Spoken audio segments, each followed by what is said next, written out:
Hi, I'm Alex Elle, and I write books for a living. The Hey Girl podcast was created with sisterhood and storytelling in mind. Hey girl. Hey girl. Hey girl. Hey girl. I'll be sitting down with some phenomenal women to discuss love. I believe we grew distant out of love of some type, like, I don't want to hurt you. Loss. Really don't know what's going to trigger that feeling of grief in any moment. And a topic very important to my work, self-care. I'm holding on to this self-care with every ounce of me. Join us as we journey through sharing together. A lot of these conversations are pretty private, and these women are courageous and vulnerable and transparent, and that alone shows us that we're not alone in our struggle. This week's guest is Erika Layne. She is a phenomenal fine art and wedding photographer. She's also a mother and a wife. Erika had some trials and tribulations that she's faced within her marriage. I know a couple people who have gone through separations, and it's hard to talk about. It's hard to revisit. And I think what's really unique about Erika's case is that her separation led to a reconnection. The fact that Erika's willing to speak openly and candidly about the separation, how she found herself, how she found her self-care, and also the reconnection and what that's looking like these days. It's pretty transformative and amazing. This is Erika's story.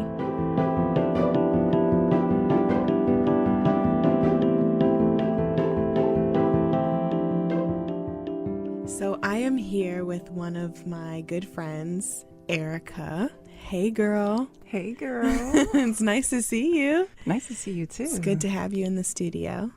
What I really admire about you is your ability to be creative, be a mother of two, be a wife, have your own fine art photography business, just kick ass all the way around. And you've had kind of an interesting year, 2 years, your journey to and through self-love, your journey through your career, like from being a teacher to doing what you love full time. And we've had some fun projects together, and you shot my wedding, and it's just amazing. Awesome, right?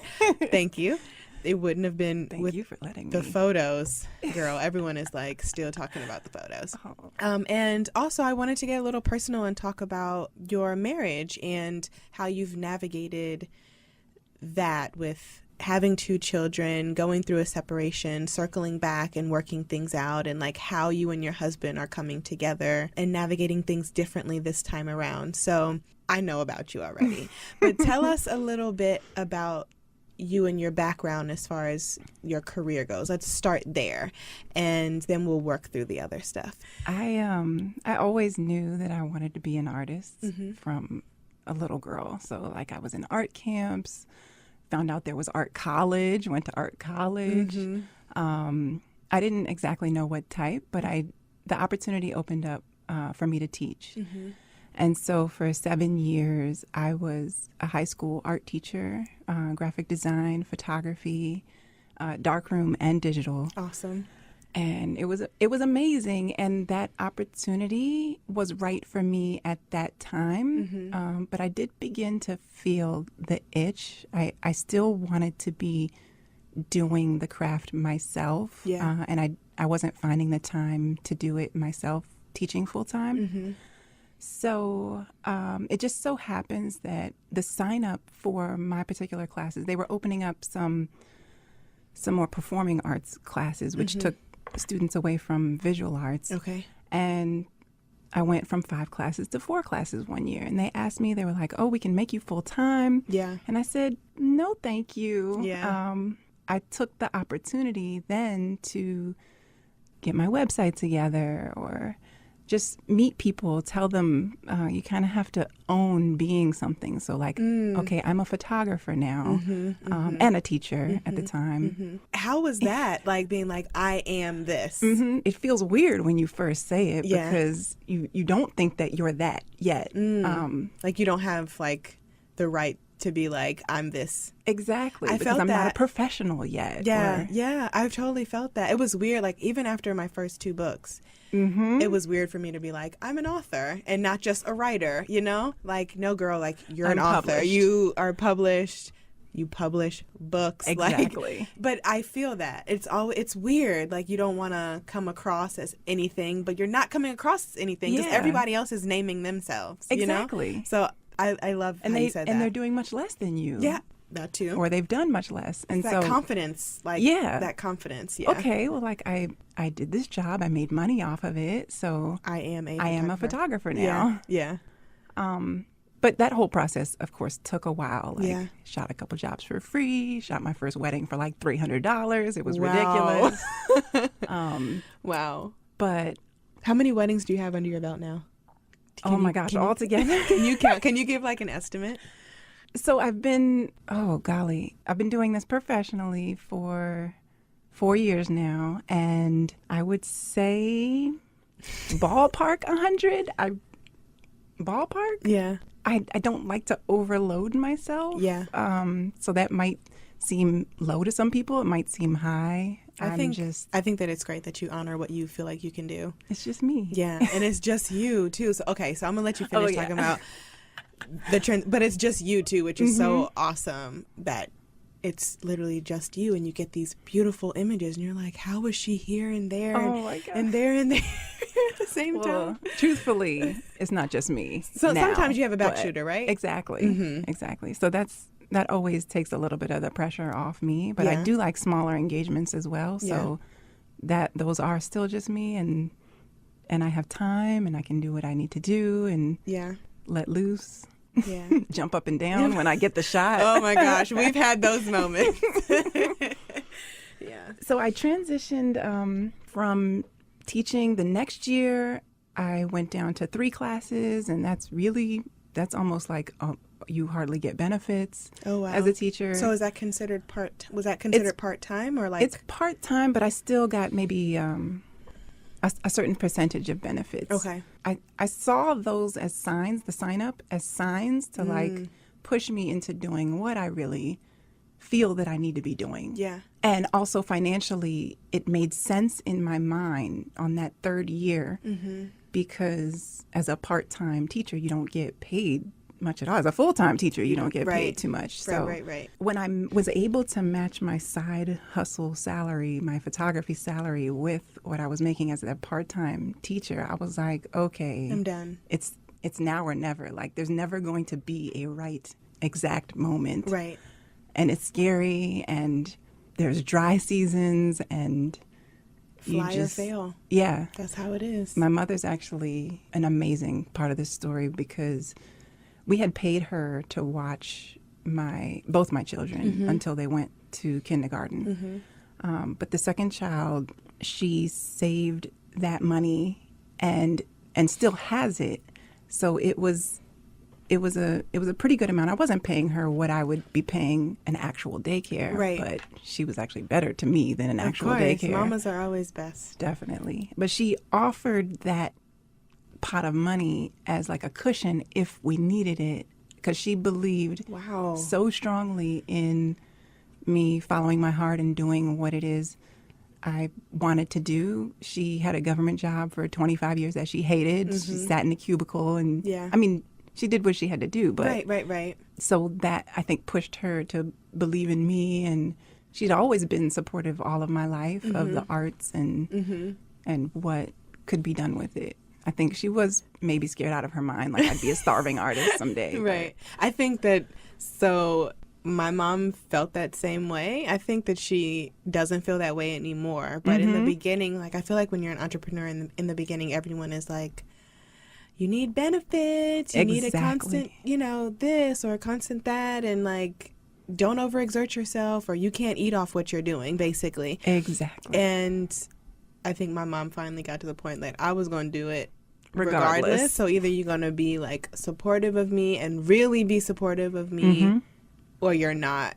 And it's a blessing when you have people who come around and like, okay, I will support you. And my parents have played a huge role in me being able to be where I want to be in my career because Definitely. babysitters. Exactly. Yeah, we both have kids. Right, we both have kids. Like, just if Charlie ever needs anything and I can't come through right away or if I have to travel, like my parents are always there. And I feel like you need that when you're an entrepreneur, like having that support system, whether you're a parent or not, is so just important. So did she give y'all that pot of money?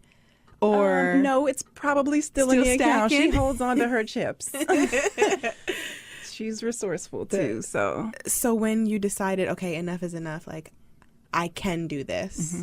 Like, did you just wake up one day and be like, oh, I can do this, I'm going to do it? Or did you kind of have a plan? It was eating away at me, like getting up for teaching. My teaching job was harder and harder. I feel like we were friends while you were still teaching. I think so. I think you were on your tail end, though. I think you were on your tail end. Yeah, and I was married, Yeah. so I had to make sure my spouse was on board too. Right. So how was that?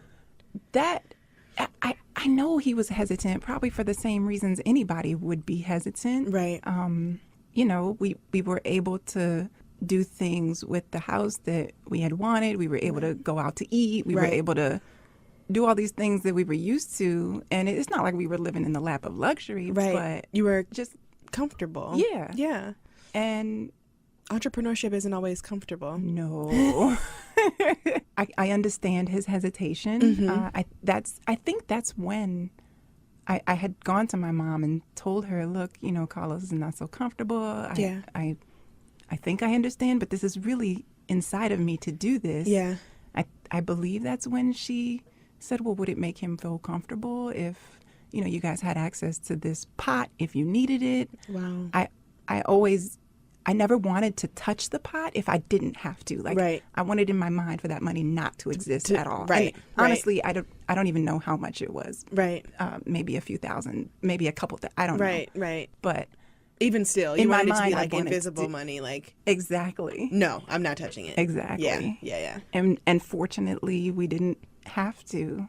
Do you remember taking on your first client as a full-time photographer? Like, well, you're a wedding photographer, so do you remember taking on your first couple? You know, like, is that clear for you still? Oh, golly. Not really, but the feeling that I felt when I was able to say, like, oh, I'm a full-time photographer, Yeah. that's very vivid. Yeah. And it felt very good because I didn't have to guess around for words, or I didn't have to justify anything. I was just, What you were. I'm a photographer. Yeah. That's awesome. How did your entrepreneurship affect your marriage? I felt an underlying support that this man wants the best for me. He wants my dreams to come true. I did interpret some of his actions or questions or hesitations as not being supportive at the time. This is just looking back, because Right. I don't remember feeling that at the time. Right. But he was actually in his mind, he was so supportive, and his own job situation became very troublesome Right. to him. So we even had the idea, okay, well, your job is not a good situation. It's not healthy for you. Right. So let's try to work together. And he also saw me struggling with the back end of my business, like Yeah. organization. I'm a crazy artist brain thinker. Right. I don't do spreadsheets The other stuff, and yeah. all that, money and Yeah. So he decided to join. We both decided together that he would join Erika Layne Photography, and we entered the situation hopeful. Yeah. We both did. We wrote out each person's responsibilities in a notebook. I remember this vividly. Yeah. And oh my gosh, this is like the dream, a husband and wife photography team. Yeah. Like, we can make this work. Let's do this. And then over time, like, we both began to struggle. I was still having my back end business organization issues and stuff. Yeah. He would help where he could, and he would, like, gather information for taxes. He had this skill that he had used in his previous job that he Right, said that he could bring he to said the he was table. going to bring it to the table. Yeah. And I think he also struggled. Of course, he's not here to speak for Right. himself, but he's a creative person too. He really wants to be a part of the creative process as well. And absolutely. I feel like that's where like lines got blurred as to what we were supposed to be accomplishing. Right. And I know. So do you think? Sorry to cut you off, but do you think that being married played a part in working together? Because oh my gosh, I feel like it's so hard to navigate. Like I don't like conflict at all. Yeah. But when I'm shooting a wedding physically, I get in work mode, and you're no longer my husband. Like you're there as a second shooter. He was my second shooter, which I saw as a great opportunity for him to be creative. But then maybe we can go back home and you can do the back end business stuff, and I can edit, and we can just try to get this done. Tag team, yeah. So it didn't work out as smoothly as we thought. I believe that a huge part of our miscommunications came from lack of skill in communicating in the first place. And looking back, I don't think we addressed our feelings appropriately, and I don't think that we knew how to and had the tools to, and I don't think we even saw our marriage going down the drain. Like it was happening, and we were both trying to avoid it from conflict, avoid it from happening. I remember like we would have discussions late into the night, like how do we feel that something's wrong? How do we fix this? But we didn't know how. Right. Yeah, I felt that he wasn't holding up his end of the bargain when working in the business. He felt that he was doing all these things, that he had left his job to help me. So there was a lot of like stuff, resentment, I don't know, disappointment stuff just kind of worked on both of our parts. Both ends just kind of worked up. Yeah. Well, first, let me just say, being able to work with your husband full time is admirable, because I would probably kill Ryan. Yeah. And a lot of people said that, like, wow, you can work with your husband, or are you sure you want to do this? Yeah. Or, it's so tricky because so many times, like, you see or you read that it just doesn't work. You and I have had this conversation too, like, there were issues before he started working with you, right? So do you think that, I mean, all marriages have issues, but do you feel like the issues that you guys had before he started working kind of brought everything to the surface? Oh, yeah. Yeah. I think they were exacerbated by the fact that we were together 24/7. There were still household responsibilities and kids and everything. And even though we had family support, there was just a lot of blank spaces where we weren't saying what we really were feeling or needed, or we didn't feel safe with each other over time. Because we didn't want to hurt the other's feelings. Like I believe we honestly grew distant out of love of some type. Like, I don't want to hurt you. But that's how that's how we think as humans sometimes. Like, let me just shut up so I don't make this worse. and then when it does come out of our mouth, it doesn't sound right, or it sounds like minuscule or silly or something, or I think I can get really passive aggressive. Yeah. And it's just something that I'm working on. Yeah. Hey y'all, are you or someone you know about to tie the knot? Well, I just stumbled across this amazing wedding registry website called Zola. Zola is reinventing the wedding registry and planning process to make the happiest moments in your lives even happier. It's free, easy, and fun to use, and we are about to make it even easier. To sign up with Zola and receive a $50 credit towards your registry, go to zola.com/heygirl. That's ZOLA.com/heygirl. It doesn't really get much better than that. It's easy for couples to use and, of course, easy for your guest. Their friendly customer service team will go above and beyond and help your guest pick out the best blender for you, or even helping maybe your grandma who's not quite sure how to do the internet thing walk through your registry. There's a group gifting feature that allows multiple guests to contribute to those big ticket items that are on your registry. You can personalize it with photos and notes about why you're coveting certain gifts, and There's price matching and free shipping every single day. So again, if you're interested in this, if you're about to get married or know somebody who is, sign up with Zola and receive a $50 credit towards your registry. Go to zola.com/heygirl for your $50 credit. That is ZOLA.com/heygirl.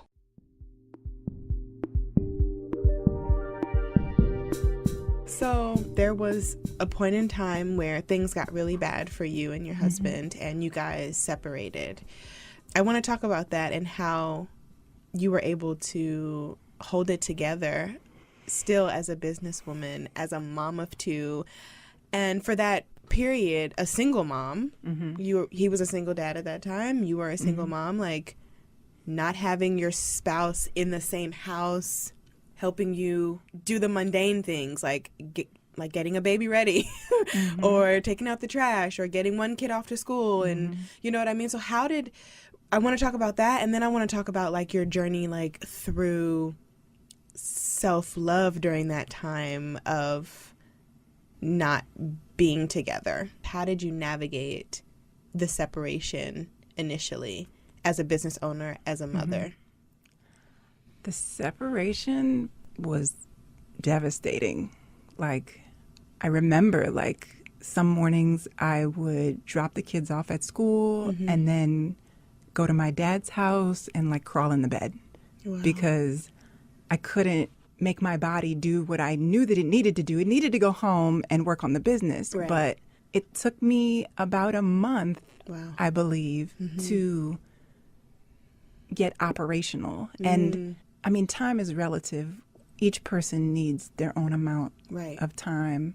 Right. I remember, you know, my mind, of course, didn't know that, like, I had these things to do, but my mind was also telling me, and my heart was telling me, you're allowed to feel these things, and you're allowed to curl up in the bed. Like, this is a life-changing event. Yeah.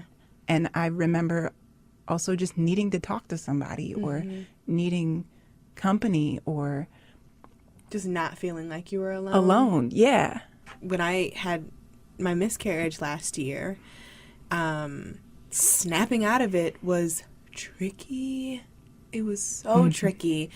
And it's still tricky, but it's not as fresh, right? Yeah. And we're moving on and we're trying again for a baby or whatever. But like, it was tricky and I didn't want to do shit. And I had a kid, a husband to still take care of. His mom was dying. Yep. You know, Charlie still had to get to school and I still had to be mom. I still had to do homework. I still had to cook dinner. And inside I was like, I'm dying. Exactly. Exactly. So I would just be freaking out. And I needed those freakouts. And I needed that time to crawl up on the couch. I would drop Charlie off at school. Ryan would go to work. I would drop Charlie off, and I would go home and get in the bed, and I would sleep all day. Yes. And then I'd wake up and be like, oh, it's 3:50. I have to go get her. Okay, well, that day went by. And then I started feeling like, I think I snapped out of it, and this might be similar for you. I think I snapped out of it when my days were just flying by and I wasn't getting anything done. And I was like, okay, well, I have to ship orders. I have to write this book. It was in the middle of writing my third book. And I'm like, okay, life goes on.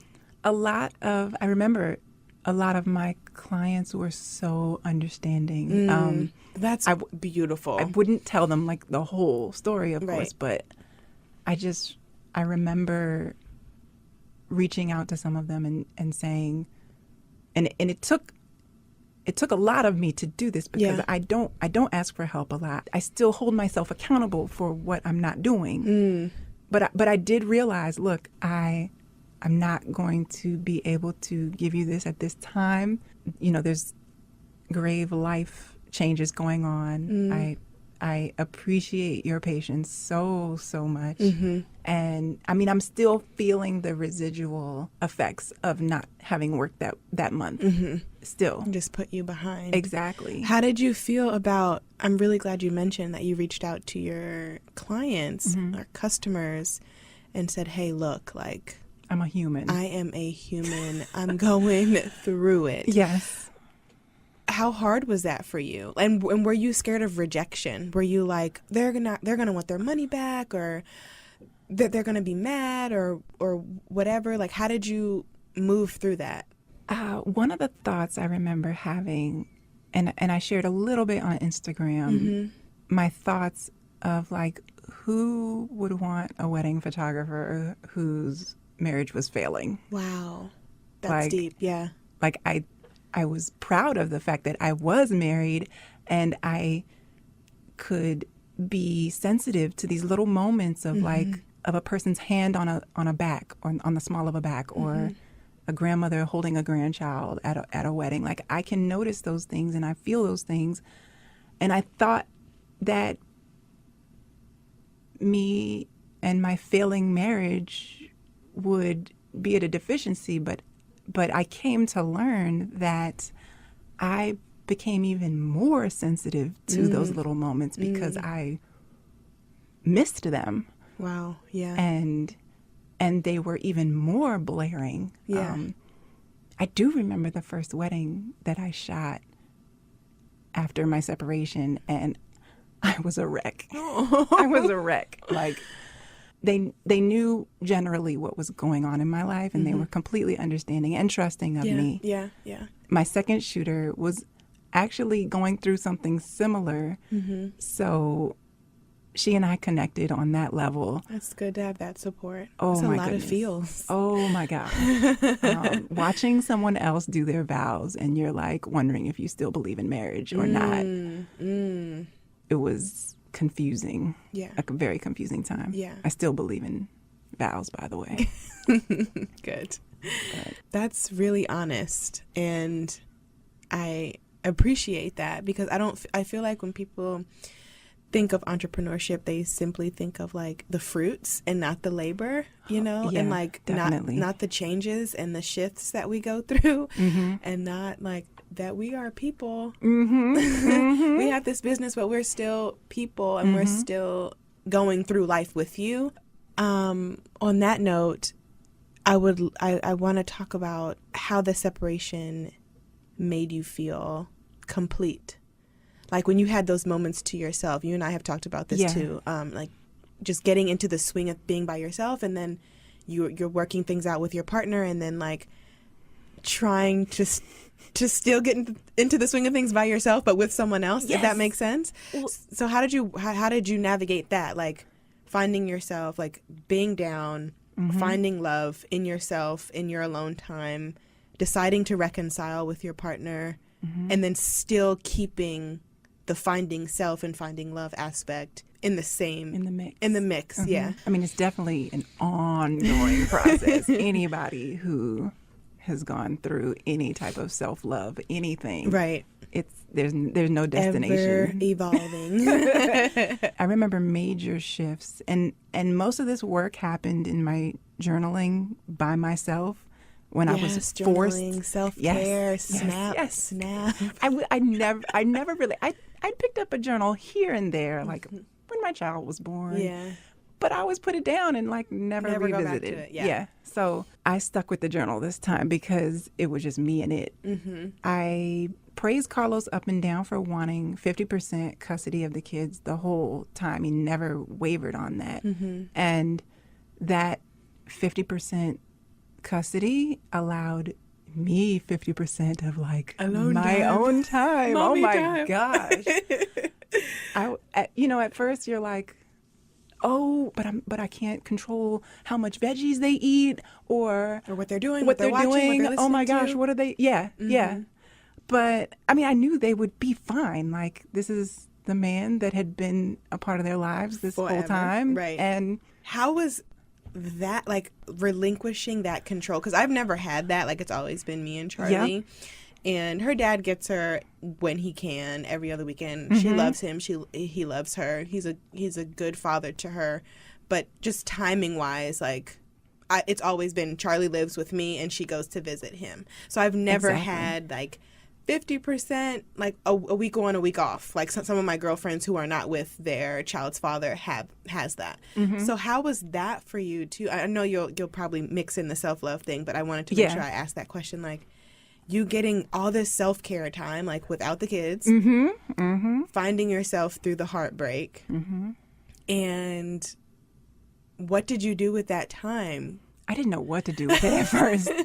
Like I said, I was like in the bed half the time at first. Right. But then like you get yourself out of the bed, you get your cup of coffee. Right.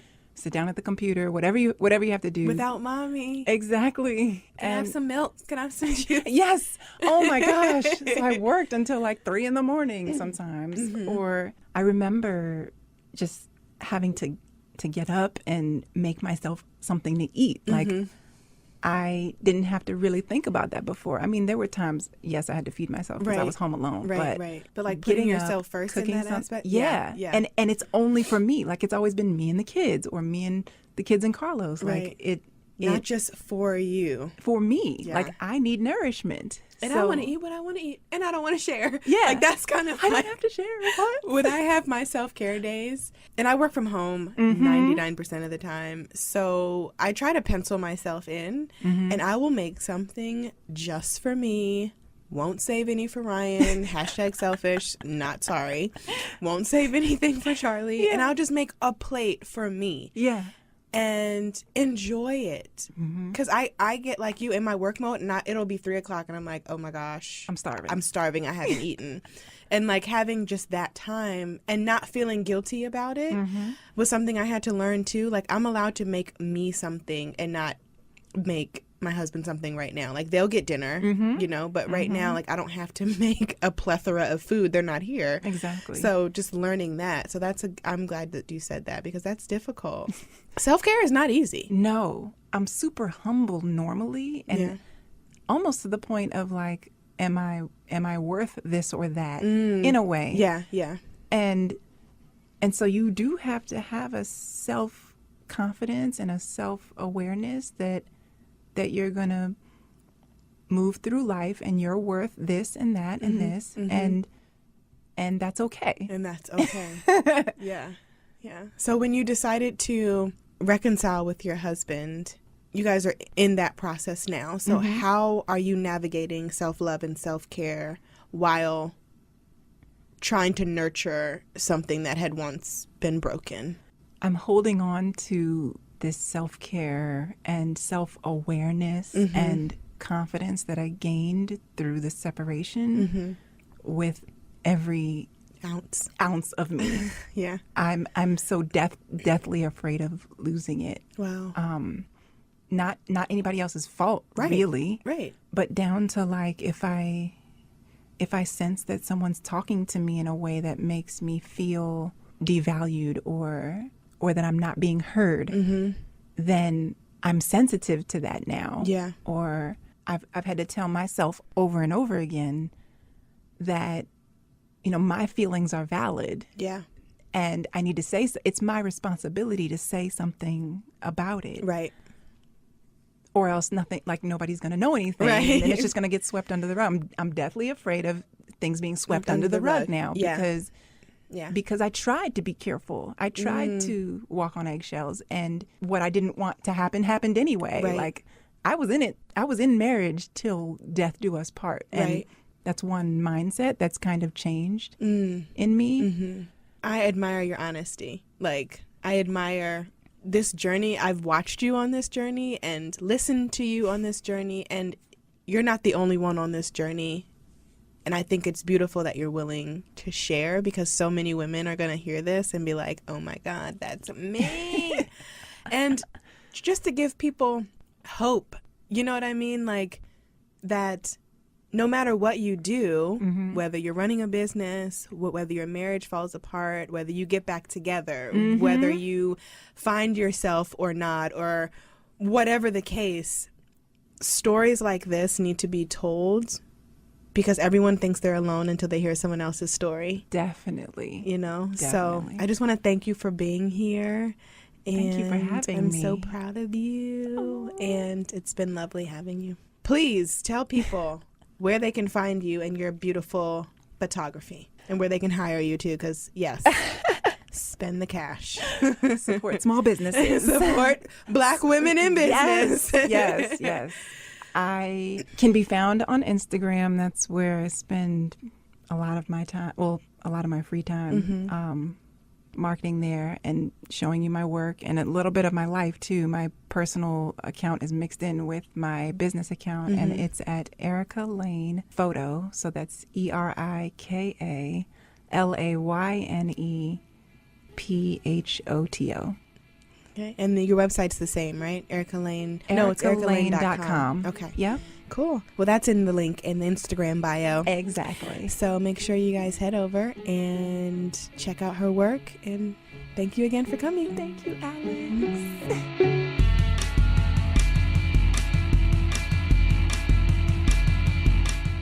Hey Girl is a member of the District Productive Network. Produced by Jamie Benson and me, Alex Elle. Music provided by DC's own Kokai.